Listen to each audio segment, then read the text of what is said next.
So, but with regards to sa gun handling, kasi prior to the movie, si Robin, tinuturuan ako. Actually, isang Pasko ang gift niya sa akin, Glock. Oo. Gulat ako. Di ba kakaiba? Ay, ito pala yung gift. Baril! Oo, gano'n. So, doon, nagkaroon na ako ng background sa gun handling. Pero yung yung parang makapag ibigay na natin yun doon sa mga kabataang Pilipina. Tapos, kay Sir Robin naman.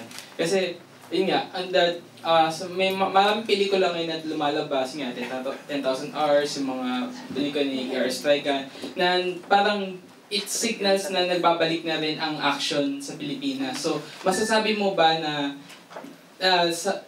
yung mga pelikulang ito, kasama ng Sa Ngalan ng Ama, ang magdadala ng bagong era ng Pinoy action movies? Pipilitin po namin kasi kapag hindi pinilit ni ER at ng iba pang action star, mawawala po kami. Kasi talagang hindi po siya ipinoproduce kasi mahal. Hindi siya makaproducer. Kaya ang pwede po namin talagang gagawin sa aming makakaya, makagawa kami at maging okay naman ang star eh. Masaya kami at nabibigyan kami ng pagkakataon, maipalabas yung gawa namin. Pero para po sabihin na aasahan namin na sila sa kanila mag-uumpisa yung konsepto. Hindi po masyado pong mahal. Masyado pong mahal. Sana yung mga sikat nila dito, mapusuan na gawan kami ng pelikula. Yun ang malaking bagay para po sa amin. Kasi pagka yung mga nagsabi, yung mga hari dito, ay automatic. May trabaho tayo. Ay, follow-up lang po. So, magkakaroon po ba ito ng mga screening abroad para makita rin ng mga kababayan natin sa ibang bansa? Maganda yan, dolyar yan. Sabi, kung matutulungan mo ba kami? You're hired! Tayo makakabawi, tol. I-release doon. I-release niya, sagot na daw niya, sagot na daw niya. Pero maniwala ka sa akin kung saan man ito maipalabas, maipagmamalaki po ito. At lalong-lalo na kung sa mga kababayan po natin, marami po sila unang-una, mamimiss nila yung mga pamilya nila. At sa pamamagitan po ng pelikulang ito, makikita natin na meron na talaga tayong problema sa usapin ng pamilya. Dahil marami na po talaga ang mga OFW, marami na po talaga ang pamilyang naghihiwalay. Kailangan po natin talaga ng ganito mga pelikula upang makita nilang muli kung ano ang pamilyang Pilipino. Okay, salamat po. Okay, ikaw? Good evening po. Question ko lang po kasi, since kayo, at least kayo sanay na po kayo sa action, yung mga bata, bago lang po. So, ano ba yung mga naging preparations for them? May mga workshops po ba sila? Or para mas alam nila yung atake nila sa action film?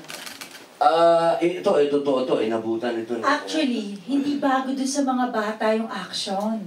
Normal sa kanila yun habang habang lumalaki sila, ganun talaga nung unang pasok ko sa pamilya na Shakolat, sila may baril, marunong si Mami Eva nga, ang unang niya sa akin, Robin, parang kailangan na ng langis ng shotgun ko.